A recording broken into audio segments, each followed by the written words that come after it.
Hi everyone, let discuss this problem first. तो ये problem में क्या हो रहा है हमें समझना होगा। हमें फाइंड करना है डुप्लीकेट जो कि एरे में प्रेजेंट होगा। तो और अच्छे से समझते हैं। जैसे कि हमें यहाँ पे एक एरे दिया हुआ है। अब हमें यहाँ पता लगाना है क्या एरे में डुप्लीकेट प्रेजेंट है, और प्रेजेंट है तो हमें उसकी वैल्यू रिटर्न करना है। यहाँ पे क्या डुप्लीकेट है हमारे पास 7, तो हमें आउटपुट में 7 देना है। ठीक है, तो ये क्वेश्चन कह रहा है हमें कि हमें 7 रिटर्न करना है क्योंकि वो डुप्लीकेट है। ये बहुत ही इजी क्वेश्चन होने वाला है। आप अगर अच्छे से समझोगे तो आपको बहुत अच्छे से समझ में आ रहा होगा। ध्यान से समझना। करते हैं स्टार्ट इसको। तो सबसे पहले हमें क्या देखना होगा, हम कैसे पता लगा सकते हैं कि डुप्लीकेट प्रेजेंट है कि नहीं। तो हम क्या कर रहे होंगे, पहली अप्रोच डिस्कस करते हैं, अप्रोच 1। ठीक है, अप्रोच 1 में हम क्या करेंगे, हम हर नंबर को कंपेयर करेंगे। हम ये नंबर ले लेंगे और इसको पूरे नंबर से कंपेयर करेंगे। ठीक है, तो हमें उससे क्या पता चल रहा होगा, हमें उससे पता चल रहा होगा 0 कंपेयर होगा बाकी सब नंबर से। तो हमें उससे पता चल रहा होगा, हम चेक कर रहे होंगे क्या 0 बाकी सब नंबर में और आगे आगे जाने पे एरे में प्रेजेंट है क्या। अगर प्रेजेंट है तो हमें पता है 0 2 बार आ चुका है, मतलब 0 एक डुप्लीकेट नंबर है। और जब भी 0 डुप्लीकेट नंबर होगा तो हम आउटपुट में 0 प्रिंट करके दे रहे होंगे। यहाँ पे जैसे हम 7 पे आते हैं, एक हमने 7 ले लिया। अब हम 7 को हर नंबर से कंपेयर कर रहे हैं, हर नंबर से हम 7 को कंपेयर करते जा रहे हैं। अगर 7 हमें डबल मिलता है, जैसे यहाँ मिल रहा है, ठीक है, 7 हमें जैसे ही डबल मिलता है हम पता चल जाता है हमें 7 डुप्लीकेट है, तो हम 7 डुप्लीकेट प्रिंट कर देते हैं और बाहर आ जाते हैं। और अगर हमें नहीं मिल पा रहा है कोई नंबर तो हमें प्रिंट करना है कि डुप्लीकेट नॉट अवेलेबल। बट ये क्वेश्चन में मैंने ऐसे रखा है कि एक बार तो प्रेजेंट होगा ही डुप्लीकेट, ऐसा नहीं होगा कि एरे बिल्कुल यूनिक है वहाँ पे डुप्लीकेट नहीं है। तो सिंपल सी बात है, आपको मिनिमम एक डुप्लीकेट नंबर आपको मिल रहा होगा एरे के अंदर, तो आपको बस ये चेक करना है कि वो डुप्लीकेट नंबर है या नहीं वहाँ पे, और कितने डुप्लीकेट नंबर है। तो जो भी आपको पहला मिल रहा होगा आप उसको प्रिंट कर रहे होगे। ठीक है, तो आपको कॉन्सेप्ट समझ में आया होगा। तो पहली अप्रोच में हम क्या करेंगे, एक फॉर लूप ले लेंगे जो हमारा आई से चल रहा होगा लेस देन एन तक, जो हमारी एरे की लेंथ है, और दूसरा फॉर लूप चल रहा होगा जे से n-1 तक। ठीक है, जे प्लस प्लस, सॉरी ये n-1 है और ये n है। ठीक है, अब हम क्या कर रहे हैं, ए आर ऑफ आई को कंपेयर करके देख रहे हैं ए आर ऑफ जे से। जे जो स्टार्ट होगा ये i+1 से होगा। ठीक है, ये कंपेयर होने पे हमें पता चल जाएगा कि डुप्लीकेट प्रेजेंट है कि नहीं। अगर डुप्लीकेट प्रेजेंट है तो हम यहाँ प्रॉपर प्रिंट कर देंगे कि डुप्लीकेट इज प्रेजेंट और रिटर्न कर देंगे आर ऑफ आई की वैल्यू। और डुप्लीकेट नॉट प्रेजेंट है तो हम और अगेन सर्च करने वाले होंगे। This is our first approach. ठीक है, तो ये अप्रोच में प्रॉब्लम क्या है आपको ये समझना होगा। ये अप्रोच में प्रॉब्लम है कि हम 2 लूप लगा रहे हैं, और जब भी 2 लूप लगे हैं, एक एन टाइम चल रहा है दूसरा भी एन टाइम चल रहा है, तो इसकी कॉम्प्लेक्सिटी हो गई n², जो कि big of n² worst case में जा रही होगी। तो ये सॉल्यूशन आपके बहुत सारे प्लेटफॉर्म पे वर्क नहीं कर रहा होगा। जैसे ये क्वेश्चन आपको लीड कोड में पूछ लिया जाता है, कोडशेप पे पूछ लिया जाता है, या हैकर रैंक पे पूछ लिया जाता है, कोई भी प्लेटफॉर्म पे आपसे पूछा जाता है ये क्वेश्चन, तो ये वहाँ पे वर्क नहीं कर रहा होगा। वहाँ पे सेट होगा कि यार ON कॉम्प्लेक्सिटी में ये सॉल्यूशन एग्जीक्यूट होना चाहिए। अगर आप n² में करने जाओगे तो ये सॉल्यूशन एग्जीक्यूट नहीं हो रहा होगा। तो इसके लिए हम क्या कर सकते हैं, आइए नीचे अप्रोच 2 डिस्कस करते हैं। देखते हैं अप्रोच 2 में हम क्या कर रहे हैं ऐसा जिससे हमें O ऑफ n में टाइम कॉम्प्लेक्सिटी मिल रही है। ये कैसे मिल पा रही है चेक करते हैं। तो अप्रोच 2 में हम थोड़ा सा माइंड में लेके चलते हैं कि किस तरीके से हम कर सकते हैं। आपने कभी मैप पढ़ा है, आपने कभी ऐसी चीज़ पढ़ी है, आपने एरे स्टोरिंग पढ़ी है कि एरे में हम किस तरीके से मैप की तरह एरे को यूज़ कर लेते हैं। तो यहाँ पे हम वही कॉन्सेप्ट फॉलो करने वाले हैं। अब वो कॉन्सेप्ट के बारे में थोड़ा सा डिस्कस करते हैं। जैसे कि आपके पास नंबर दिए है 1 2 3 4 5 6 7 7 8 8 10। ठीक है, अब आपको बताना है 1 कितने बार आया है। 1 का काउंट, 2 का काउंट, 3 का काउंट, 4 का काउंट, 7 का काउंट, 8 का काउंट। ठीक है, तो मैं क्या करूँगा, एक एरे बना लूँगा। अब एरे में क्या होता है, एरे में इंडेक्सेस होते हैं। ठीक है, तो मैं क्या कर रहा होगा, इसमें इसका काउंट रख लूँगा 1 का, इसमें 2 का, इसमें 3 का, इसमें 4 का, इसमें 5 का, इसमें 6 का, इसमें 7 का, इसमें 8 का,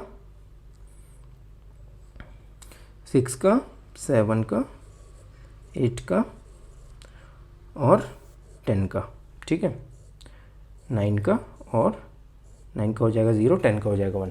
तो इस तरीके से मैंने काउंट रख लिए, ठीक है, सबके यहाँ पे 1 है, ठीक है, ये ऐसे मैंने काउंट रख लिए। अब मुझे AR ऑफ 7 का काउंट चाहिए, तो मैं कितने टाइम में पता लगा सकता हूँ AR ऑफ 7 का काउंट?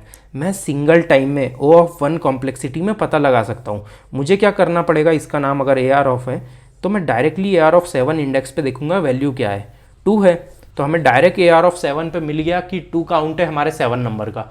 इस तरीके से ये मेथड को यूज़ करके आप बहुत सही सॉल्यूशन फाइंड कर सकते हो O ऑफ 1 में। बस इतना होगा कि आप एक एक्स्ट्रा एरे यूज़ कर रहे हो, बस उसकी दिक्कत नहीं है। अगर मेरी space complexity O of n हो जाए और उसकी हेल्प से मेरी टाइम कॉम्प्लेक्सिटी कम हो जाए, तो यार मुझे मेमोरी लेने में दिक्कत नहीं है, मेमोरी में आराम से ले सकता हूँ, क्योंकि मेरी टाइम कॉम्प्लेक्सिटी रिड्यूस हो रहा है, मेरा टाइम रिड्यूस हो रहा है। तो time reduce is more important than a space reduce, ठीक है। तो स्पेस हम लिया जा सकता है थोड़ा ज़्यादा, बट टाइम नहीं लिया जा सकता, तो मैं स्पेस की हेल्प से टाइम कम कर रहा हूँ यहाँ पे। तो देखते हैं सेकेंड अप्रोच में हम किस तरीके से कर रहे होंगे। हम क्या कर रहे होंगे, जैसे कि हमें यहाँ पे दिया है 0 7 5 2 4 7 1 3 6, ठीक है। और एक और चीज़, यहाँ पे जो इसकी लेंथ होगी, इसकी लेंथ कितनी आ रही, 3 3 6 7 8 9, ठीक है, 9 लेंथ आ रही है। तो ये जो लेंथ का नंबर है, इसकी वैल्यूज़ अंदर की जितनी भी रहेगी एरे की, वो हमेशा लेस रहेगी लेंथ के नंबर से। तो इसलिए हम ये वाला कॉन्सेप्ट लगा पा रहे हैं कि जिसमें हम साइज़ बना रहे हैं ऑफ और सबको 0 असाइन कर दे रहे हैं, ठीक है, इंट ऑफ साइज़ बना रहे हैं। Okay, got it. तो इससे क्या पता चल रहा है आपको, ठीक है, इससे आपको ये पता चल रहा है कि मैंने एक साइज़ बना लिया AR ऑफ, ठीक है, जिसके अंदर मैं काउंट स्टोर कर रहा हूँ इनके नंबर का, और इसकी हेल्प से जब भी मैं काउंट स्टोर करूँगा, अगर 1 कर दिया मैंने सब जगह, ठीक है, और मुझे कोई वैल्यू मिली, ठीक है, सपोज़ यहाँ पे क्या है 7 है, ठीक है, तो हम क्या 5 6 7, यहाँ पे 7 का काउंट हमारे पास पहले से 1 था, यहाँ पे हमने 1 असाइन कर दिया जब ये 7 आया था। फिर हम 5 में गए, 5 पे 1 असाइन कर दिया, 2 पे गए, 2 पे 1 असाइन कर दिया, 4 पे गए, 4 पे 1 असाइन कर दिया, फिर 7 पे आए। तो हमने चेक किया क्या 7 पे 0 है, नहीं है, 7 पे 0 नहीं था, ठीक है, 7 पे 1 था पहले से।